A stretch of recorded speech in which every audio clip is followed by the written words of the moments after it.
हरे कृष्णा। ओम ज्ञानतिमिरान्धस्य ज्ञानाञ्जनशलाकया चक्षुरुन्मीलितं येन तस्मै श्रीगुरवे नमः।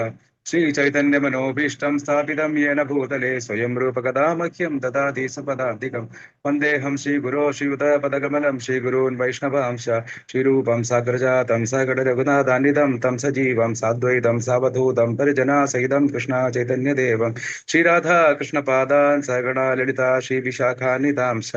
हे कृष्णा करुणा सिंधु दीनबंधो जगल्पते गोपेश गोपिका कांता राधा कांत नमोस्तुते तप्त कांचन गौरांगी राधे वृंदावनेश्वरी शभानुसुते देवी प्रणमामि हरिप्रिये वाञ्छाकल्पतरुभ्यश्च कृपा सिन्धुभ्येव च पतितानां पावनेभ्यो वैष्णवेभ्यो नमो नमः। जय श्री कृष्ण चैतन्य प्रभु नित्यानंद श्री अद्वैत गदाधर शिवासादि गौर भक्त वृंद। हरे कृष्णा कृष्णा कृष्णा हरे हरे हरे राम राम राम हरे हरे। मूकं करोति वाचालं पङ्गुं लङ्घयते गिरिं यत्कृपातमहं वन्दे श्रीगुरुं दीनतारिणं परमानन्दमाधवं श्रीचैतन्यमीश्वरम्। ओम विष्णुपादाय कृष्णपृष्ठाय भूतले श्रीमते वेदांत स्वामिने नामिने नमस्ते साक्षाते देवे गौरवाणी प्रचारिणे വിശേഷണ്യവാദി പാശ്ചാത്യ ദേശധാരണ. ഹരേ കൃഷ്ണ. ഇങ്ങനെയൊരു സേവന അവസരം തന്നതിന് മാരേജനും അതുപോലെ ജഗസാക്ഷിനും വളരെ നന്ദി. ഇപ്പോ നമ്മളെല്ലാവരും ഗുരുവായൂർ ക്ഷേത്രത്തിൽ പോയിട്ടുണ്ടാവും അല്ലെ? ഗുരുവായൂർ പോകാത്തവരായിട്ട് ആരെങ്കിലും ഉണ്ടോ? എല്ലാവരും പോയി കാണും അല്ലെ? അപ്പൊ നമ്മൾ അവിടെ ചന്ദനം വാങ്ങിച്ചു കഴിഞ്ഞാൽ നമ്മൾ അകത്ത് തീർത്ഥവും ചന്ദനവും കൊടുക്കുന്ന ഒരു സ്ഥലമുണ്ട് അല്ലേ? എല്ലാവർക്കും അറിയാലോ. അത് കഴിഞ്ഞ് നമ്മൾ ചന്ദനം വാങ്ങിച്ചു കഴിഞ്ഞു കഴിഞ്ഞാല് നമ്മൾ വലത്തേക്ക് തിരിയാൻ നേരത്ത് അവിടെ ഒരു ഗുരുവായൂരപ്പന്റെ ഒരു പടമുണ്ട്. അവിടെ എഴുതിയിട്ടുണ്ട് ഇവിടെ ചന്ദനം തേക്കരുത് എന്ന്. അപ്പൊ എല്ലാവരും പക്ഷെ അവിടെ ചന്ദനം തേക്കും. ഭഗവാന്റെ മേത്തും ആ ചുമരമിലൊക്കെ ചന്ദനം തേക്കാറുണ്ട്. അതിനടുത്തായിട്ടൊരു കറുത്ത ഒരു ബോർഡിൽ ഒരു വെള്ള അക്ഷരത്തിൽ കുറച്ച് കാര്യങ്ങൾ എഴുതിയിട്ടുണ്ട്. അപ്പോ പ്രധാനമായിട്ടും ഭാഗവതത്തിൽ നിന്ന് ബൈ AC ഭക്തിവേദാന്ത സ്വാമി ശില പ്രഭുപാദ് എന്നാണ് പറഞ്ഞെഴുതിയിരിക്കുന്നത്. അതായത് ആ ഗുരുവായൂർ ക്ഷേത്രത്തിനുള്ളിൽ ആകെ ഒരു ആചാര്യന്റെ കോട്ടയുള്ളത് ശില പ്രഭുപാദരെയാണ്. ശില പ്രഭുപാദർ ഭാഗവതത്തിൽ നിന്ന് കോട്ട് ചെയ്ത 2 ശ്ലോകങ്ങളാണ് അവിടെയുള്ളത്. അതിന്റെ അർത്ഥങ്ങളും. ഒന്നാം ശ്ലോകം എന്ന് വെച്ച് കഴിഞ്ഞാല് കലേർ ദോഷ നിധേർ രാജൻ അസ്തി ഏകോ മഹാൻ ഗുണ കീർത്തനാദേവ കൃഷ്ണസ്യ മുക്തസംഗ പരമ്പ്രജയത്. അതായത് ഈ കലിയുഗം എന്ന് വെച്ച് കഴിഞ്ഞാൽ എന്താണ്? എല്ലാ ദോഷങ്ങളുടെയും വിളനിലമാണ്. ഇവിടെ ദോഷങ്ങൾ മാത്രമേ ഉള്ളൂ അല്ലെ? നമുക്ക് പറയേണ്ട ആവശ്യമില്ല. ചുറ്റുപാട് നമുക്ക് നോക്കിക്കഴിഞ്ഞാൽ നമ്മുടെ TV വാർത്തകളും അല്ലെങ്കിൽ ന്യൂസ് പേപ്പറും ഒക്കെ നോക്കിക്കഴിഞ്ഞാൽ നമുക്ക് കാണാൻ സാധിക്കും. ദിവസേന എന്തൊക്കെയാണ് നടക്കുന്നത് നമുക്ക് ഊഹിക്കാൻ പോലും കഴിയില്ല. അപ്പൊ കലോർ ദോഷനിധേർ രാജൻ, ദോഷനിധിയാണ്, ദോഷങ്ങളുടെ വിളനിലമാണ് ഈ കലിയുഗം. അസ്തി ഏകോ മഹാൻ ഗുണ, ഒരൊറ്റ മഹത് ഗുണമേ ഉള്ളൂ. എന്താണ്? കീർത്തനാദേവകൃഷ്ണസ്യ മുക്തസംഗ പരമ്പ്രജയത്. അതായത് സാക്ഷാൽ ശ്രീകൃഷ്ണ ഭഗവാന്റെ തിരുനാമം ജപിച്ചു കഴിഞ്ഞാൽ ഈ എല്ലാ ദോഷങ്ങളും, കലിമലങ്ങളെല്ലാം അകലും, എല്ലാ ദോഷങ്ങളും അകലും എന്ന് പറയും. മുക്തസംഗ പരമ്പ്രജയത്. നമുക്ക് തിരിച്ച് ഭഗവത് ധാമത്തിലേക്ക് നമുക്ക് പോവാൻ സാധിക്കും എന്നാണ് പറഞ്ഞത്. അപ്പൊ ഇത് ശില പ്രഭുപാദർ നമുക്ക് പറഞ്ഞു തന്നു അല്ലെ? അദ്ദേഹം തെളിയിച്ചു. ഇതൊരു ഡ്രൈ ഫിലോസഫി അല്ല, ഒരു വരട്ട് തത്വശാസ്ത്രമല്ല. ഭഗവാന്റെ തിരുനാമം ഹരേ കൃഷ്ണ കൃഷ്ണ കൃഷ്ണ ഹരേ ഹരേ ഹരേ രാമ രാമ രാമ ഹരേ ഹരേ. ഈ നാമം ജപിച്ചു കഴിഞ്ഞു കഴിഞ്ഞാല് എത്ര മ്ലേച്ഛനായിക്കോട്ടെ, ചണ്ഡാളനായിക്കോട്ടെ, എത്ര അധപതിച്ച വ്യക്തി ആയിക്കോട്ടെ, പക്ഷെ എന്താണ്? ആൾ ഒരു ഉത്തമ വൈഷ്ണവന്റെ തലത്തിലേക്ക് എത്തുന്ന അദ്ദേഹം തെളിയിച്ചു തന്നു. നമുക്കത് ലോകമെമ്പാടും നോക്കിയാൽ മതി അല്ലെ? നമുക്ക് ഹരേ കൃഷ്ണ ഇൻ US ജർമ്മനിയോ ആഫ്രിക്ക റഷ്യ എന്തടിച്ചു നോക്കിയാൽ നമുക്ക് കാണാം. എല്ലായിടത്തും എന്താണ്? സനാതന ധർമ്മത്തിനെ പറ്റി ഒന്നും അറിയാത്ത, നമ്മൾ സോക്കോൾഡ് മ്ലേച്ഛരെന്ന് നമ്മൾ വിളിക്കുന്ന ആൾക്കാർ, അവര് പോലും എന്താണ്? ശുദ്ധഭക്തരായി മാറുന്നു. അപ്പൊ അതാണ് ഹരിനാമത്തിന്റെ ശക്തി എന്ന് പറഞ്ഞാൽ. ഹരേർ നാമ ഏവ കേവലം കലോ നാസ്തേവ ഗതിരന്യഥ അല്ലെ? ബൃഹന്നാരദ പുരാണത്തിൽ നാരദ മഹർഷി പറഞ്ഞു തന്നിട്ടുണ്ട്, കലിയുഗത്തിന്റെ ഈ ബാധകൾ അകറ്റാൻ ഹരിനാമം കൊണ്ട് മാത്രമേ സാധിക്കൂ. അത് തന്നെയാണ് കലിസന്ധാരണ ഉപനിഷത്തിലും പറഞ്ഞിട്ടുള്ളത്. ഹരേ കൃഷ്ണ കൃഷ്ണ കൃഷ്ണ ഹരേ ഹരേ ഹരേ രാമ രാമ ഹരേ ഹരേ ഇതി ഷോഡശക നാംനാം കലി കന്മശനാശനം നക്ത പരതരോപായ സർവഭേദേഷു ദൃശ്യതേ. ഈ 16 അക്ഷരങ്ങളിലെ ഈ ഷോഡശക നാമം, ഈ നാമം മാത്രമാണ് കലിയുടെ ബാധകളെ അകറ്റാൻ സാധിക്കുക. നിങ്ങൾ എന്താണ് സർവവേദേഷു ദിശ്യത, നിങ്ങൾ എല്ലാ വേദങ്ങളും എടുത്ത് പരിശോധിക്കൂ. പക്ഷെ വേറൊരു മാർഗം കലിയുഗത്തിൽ ന ദൃശ്യതേ, വേറൊരു മാർഗം പറഞ്ഞിട്ടില്ല. ഈ തിരുനാമം 16 അക്ഷരങ്ങളുടെ തിരുനാമം ജപിച്ച് തന്നെ ആവണം അല്ലെ. അപ്പൊ നമ്മൾക്ക് എങ്ങനെയാണ് ഇത് കിട്ടിയത്? സാക്ഷാൽ ശ്രീകൃഷ്ണ ഭഗവാൻ ചൈതന്യ മഹാപ്രഭുവായിട്ട് വന്നു 500 വർഷങ്ങൾക്ക് മുമ്പ്.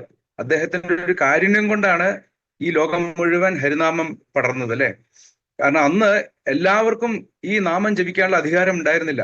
അപ്പൊ സാക്ഷാൽ മഹാപ്രഭു വന്നിട്ട് അദ്ദേഹം എന്താണ് 5000 വർഷം മുമ്പ് ശ്രീകൃഷ്ണ ഭഗവാൻ എന്താണ്, അദ്ദേഹം ഒരു ഉപാധി, ഒരു കണ്ടീഷനോട് കൂടിയേ പറഞ്ഞുള്ളൂ.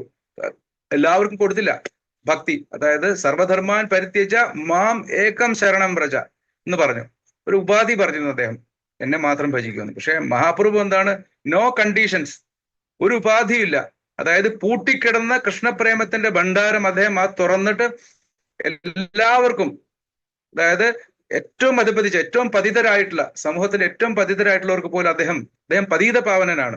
അതുകൊണ്ടാണ് നമ്മളെ പോലുള്ളവർക്ക് പോലും ഈ നാമം ജപിക്കാൻ, നമ്മൾ ഇന്ന് ഇവിടെ ഇരിക്കാനുള്ള കാരണം. അപ്പൊ മഹാപ്രഭു എല്ലാവർക്കും എടുത്ത് വിതരണം ചെയ്തു.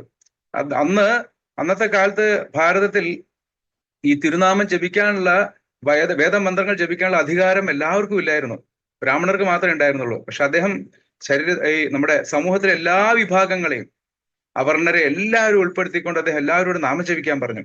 അപ്പൊ അന്ന് ബ്രാഹ്മണർ അതിനെ എതിർത്തു. അവർ അന്നത്തെ ബംഗാളിലെ അധികാരികൾ നവാബിനെ അദ്ദേഹത്തിനോട് പരാതിപ്പെട്ടു.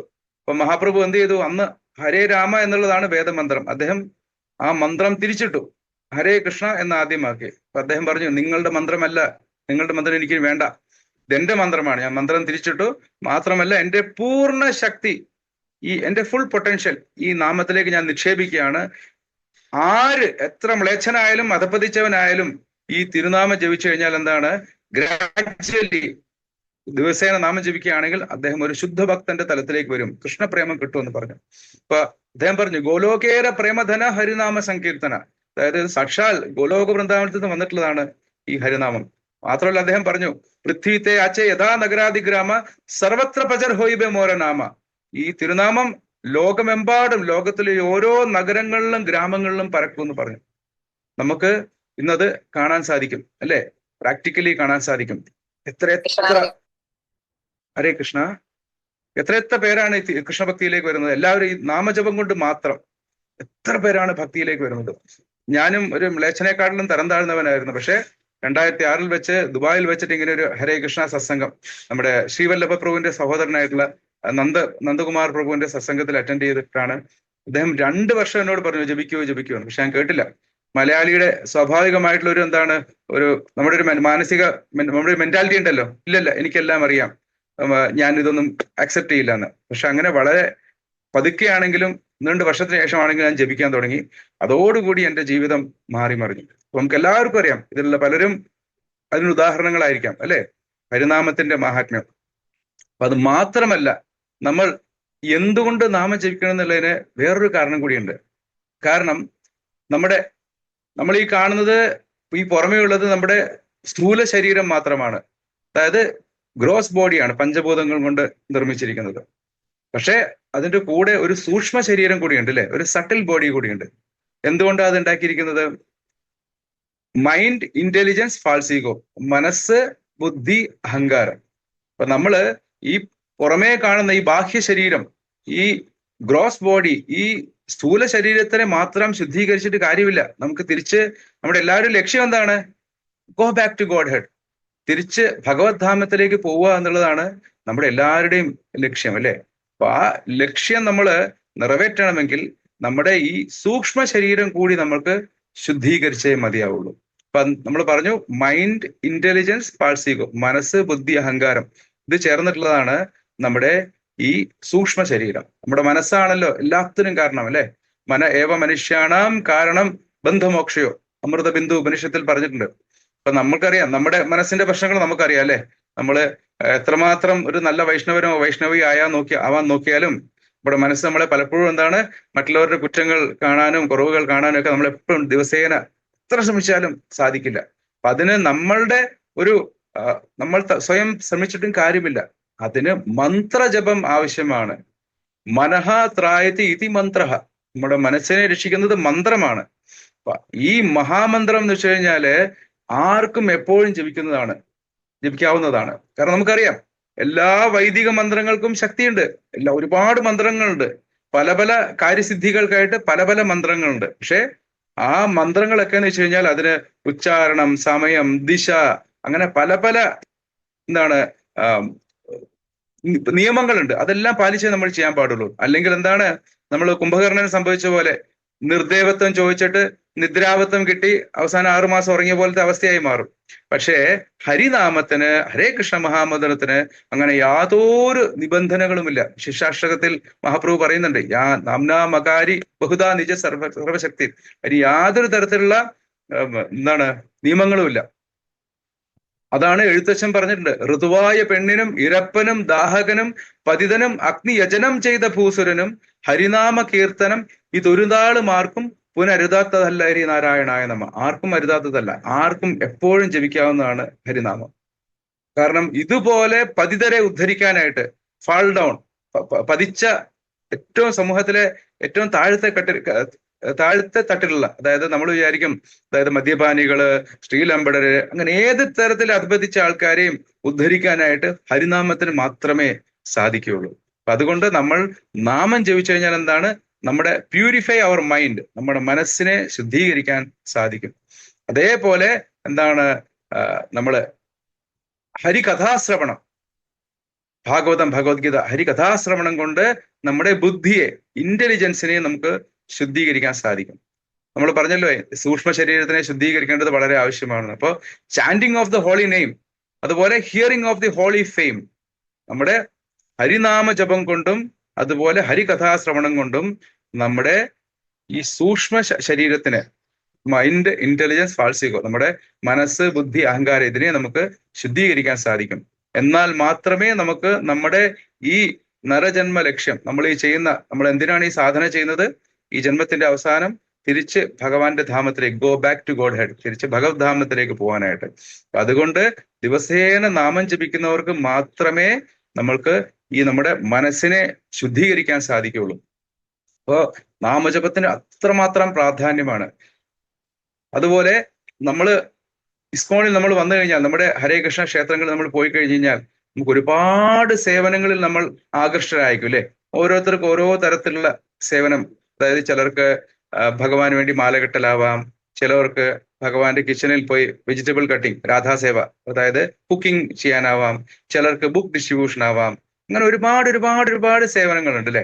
അപ്പോ പക്ഷേ എന്താണ്, നമ്മുടെ ഹരിനാമ ജപവും ഹരികഥാശ്രവണവും എന്ന് വെച്ച് കഴിഞ്ഞാല് ഒരു കാറിലെ പെട്രോൾ പോലെയാന്ന് പറയുന്നത്. നമ്മൾ വളരെ വില കൂടിയൊരു കാറ് വാങ്ങി വീട്ടിൽ വെച്ചു, പക്ഷേ നമ്മൾ ദിവസം അതിന് എന്താണ്, പൊടിയെല്ലാം തട്ടും, ഉള്ളിൽ വാക്യൂം എല്ലാം ചെയ്യും, ടയറിൽ കാറ്റെല്ലാം നിറയ്ക്കും, പക്ഷെ ആ കാറിൽ പെട്രോൾ അടിച്ചില്ലെങ്കിലോ എന്തായിരിക്കും അവസ്ഥ?